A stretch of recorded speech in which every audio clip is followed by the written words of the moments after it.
Pag-uusapan po natin muli ang tungkol sa kristal.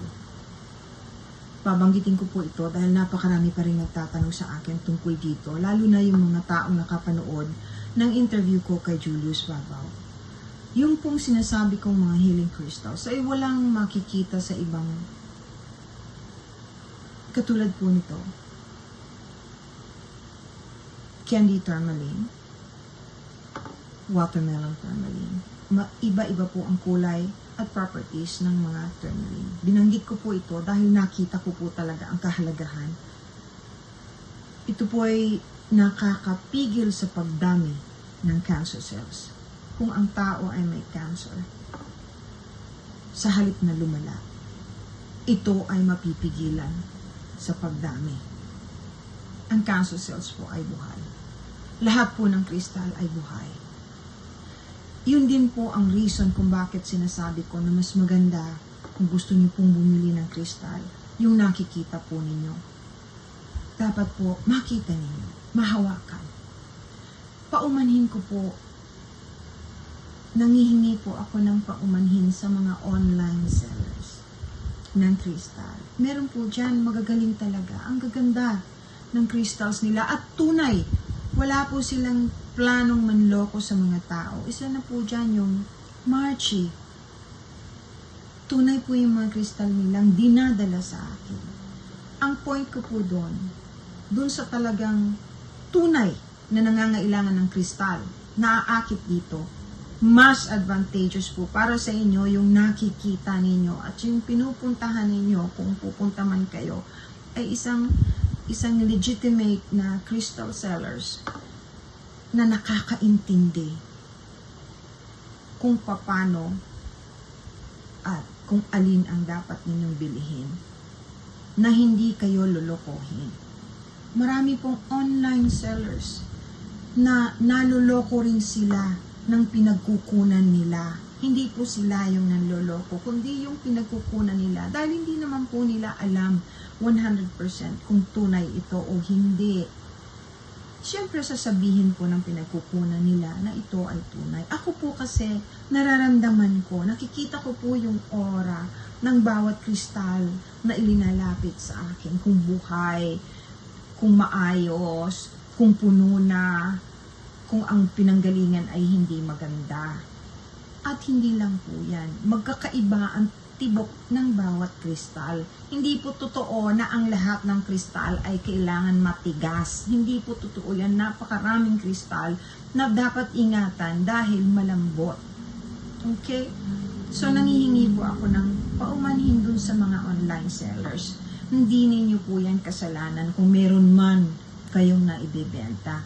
Ang sinasabi ko normally na madalas, yung pagkamumura na o-orderin mo lang na hindi naman nagsasalita o hindi binibenta ng tao mismo na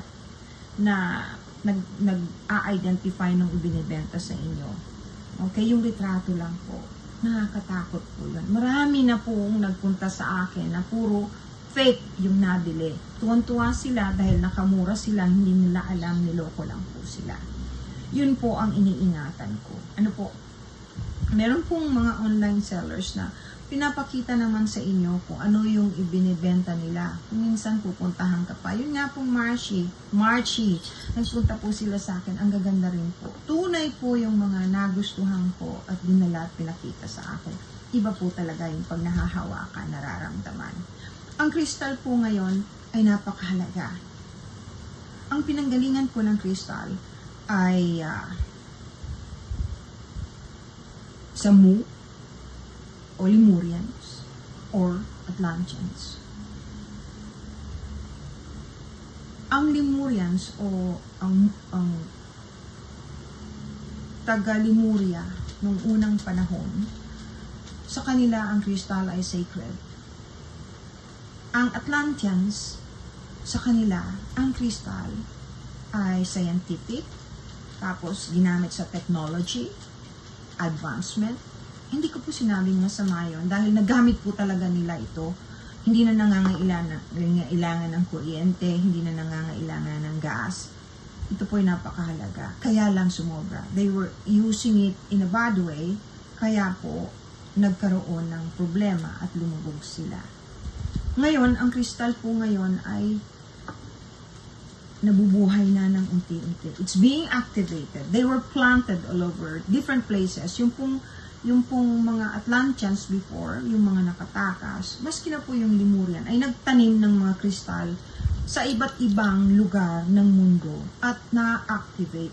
Dahil iba na po ang panahon ngayon. Kaya napakahalaga na magkaroon kayo ng kristal na maganda na para sa inyo.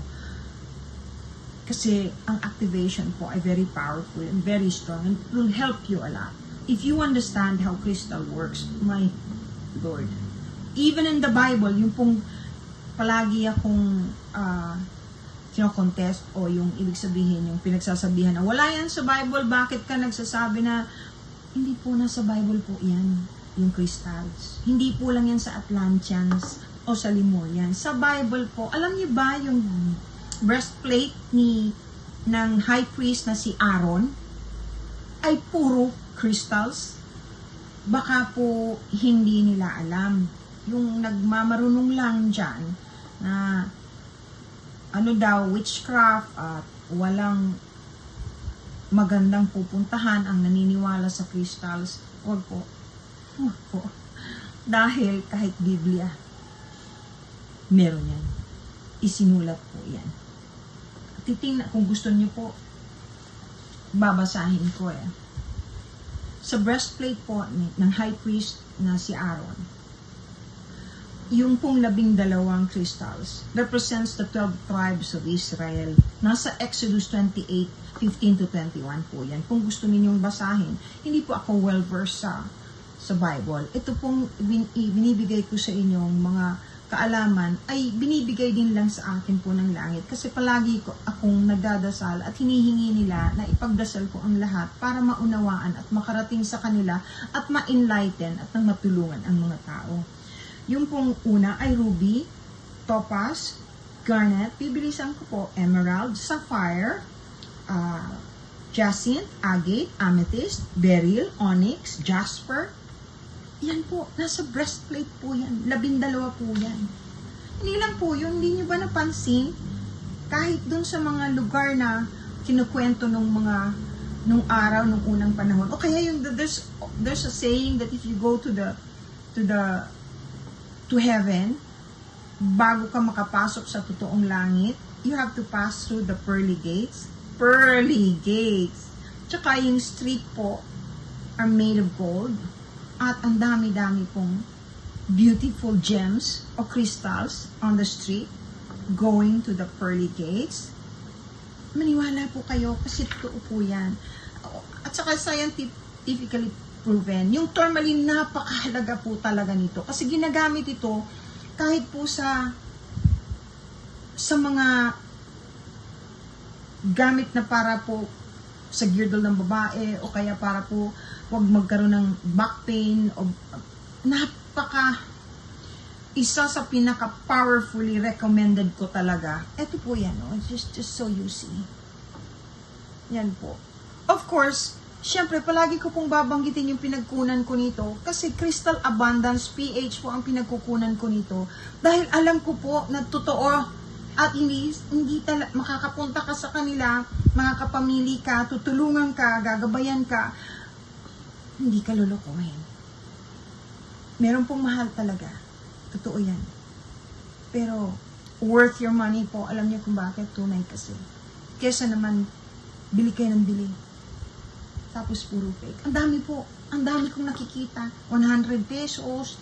Pinakamataas, 300 pesos. Marami din pong mura talaga. Kailangan, meron din pong, dun sa gustong makaalam, siguro sa next ko pong posting, sasabihin ko sa inyo kung alin yung mga crystals na hindi nyo dapat pagsamahin. Kasi hindi lahat ng crystals ay dapat magkadikit. Mahal na mahal ko po kayo. Ito po ang mission ko. Kailangan ko lang ma-enlighten kayo. This is the time to buy crystals. It's being activated. God bless all of you. Salamat po.